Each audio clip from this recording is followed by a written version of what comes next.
Hello students, आप सभी का हमारे इस यूट्यूब चैनल में स्वागत है। स्टूडेंट्स, अब जो हम स्टार्ट करने वाले हैं वो पेपर है बिजनेस स्टैटिस्टिक्स फॉर इकोनॉमिक्स। जी का पेपर है, 4th सेम का पेपर है ये। ठीक है, यहाँ पे हम हर क्वेश्चन की हर पार्ट का एक डिफरेंट वीडियो पढ़ेंगे। जैसे इसमें हम 1A सॉल्व करेंगे, 1A को समझेंगे, सेकंड में 1B को। ठीक है, अब देखो 1A, what do you mean by statics, difference between descriptive and influential statics with example. ठीक है, तो सिंपल से शब्दों में समझा जाए स्टैटिक्स क्या होती है। ठीक है, तो statics basically, statics is the science of collecting. ठीक है, साइंस ऑफ कलेक्टिंग। ठीक है, ऑर्गेनाइजिंग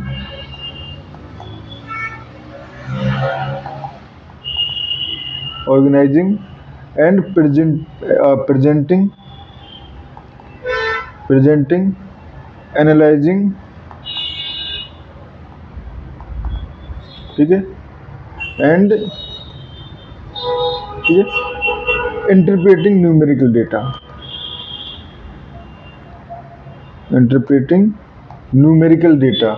ठीक है, to draw meaningful conclusion and support decision making. ठीक है, तो सिंपल सी वर्ड्स में स्टैटिक्स जो है वो एक साइंस है या एक तरीका है जिसमें हम डेटा को कलेक्ट करते हैं, ऑर्गेनाइज करते हैं, प्रेजेंट करते हैं, एनालाइज करते हैं एंड उसके बाद इंटरप्रेट करते हैं हम न्यूमेरिकल डेटा को। ठीक है, जिससे कि उस डेटा का एक मीनिंगफुल रिजल्ट या मीनिंगफुल कंक्लूजन आ सके। ठीक है, और ये हेल्प करता है लार्ज डेटा को।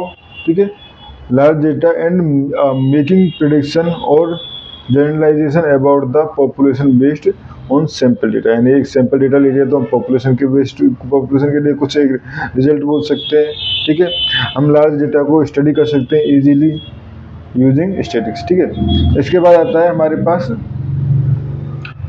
Difference between descriptive and influential statistics. ठीक है, तो देखो डिस्क्रिप्टिव स्टैटिक्स जो होता है, ठीक है, ये डील करता है collection, organizing and summary of data.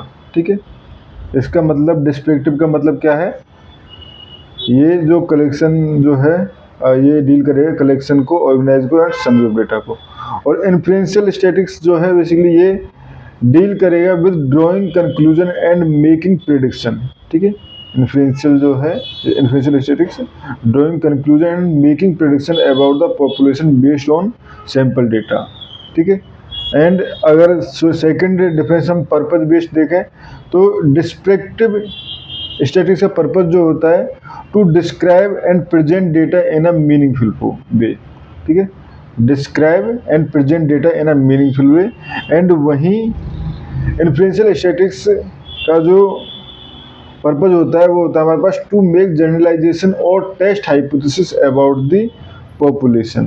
ठीक है, एंड टेक्निक जो यूज की जाती है डिस्क्रिप्टिव में हम मीन, मीडियन, मोड। ठीक है, यहाँ पे mean, median, mode, chart, table और ग्राफ्स हम यहाँ पे यूज करते हैं डिस्क्रिप्टिव स्टैटिक्स में। ठीक है, वही हम इन्फ्लुएंशियल स्टैटिक्स में estimation, hypothesis testing, confidence interval, regression जैसी चीज़ें हम यूज करते हैं। ठीक है, अगर हम स्कोप की बात करें तो डिस्क्रिप्टिव स्टैटिक्स का limited to the data collection only, इतना ही स्कोप है। But influential statics extend beyond the sample to the entire population, क्योंकि डिस्क्रिप्टिव ओनली डेटा के बारे में बात कर रहा होता है। ठीक है, वहीं इन्फ्लुएंशियल स्टैटिक्स सैंपल से आगे बढ़ के एंटायर पॉपुलेशन के बारे में एग्जाम्पल दे रहा होता है। ठीक है, अगर एग्जाम्पल लें हम कुछ तो देखो descriptive the collecting the average mark of student in the class. ठीक है, एंड इन्फ्लुएंशियल स्टैटिक्स क्या कहती है, using marks of 50 students, only 50 students के मार्क्स का यूज करके पूरी क्लास के मार्क्स के बारे में एक एस्टिमेशन देना, एक प्रेडिक्शन करना। ठीक है, ये हम इन्फ्लुएंशियल स्टैटिक्स में करते हैं। ठीक है, तो सिंपल से देखो, if teacher calculate average, highest and lowest mark of the student in class, ठीक है, and present them in a table form of graph, then it is called descriptive, ठीक है। एंड यहाँ पे दूसरा एग्जांपल ये लिया जा सकता है इन्फ्लुएंशियल का, if researcher select a sample of 100 voters, ठीक है, 100% का, and predict the voting behaviour of the entire city, ठीक है, तो दिस इज इन्फ्लुएंशियल स्टैटिस्टिक्स, ठीक है स्टूडेंट्स। तो इस क्वेश्चन में हमें इतना ही करना था। Thank you.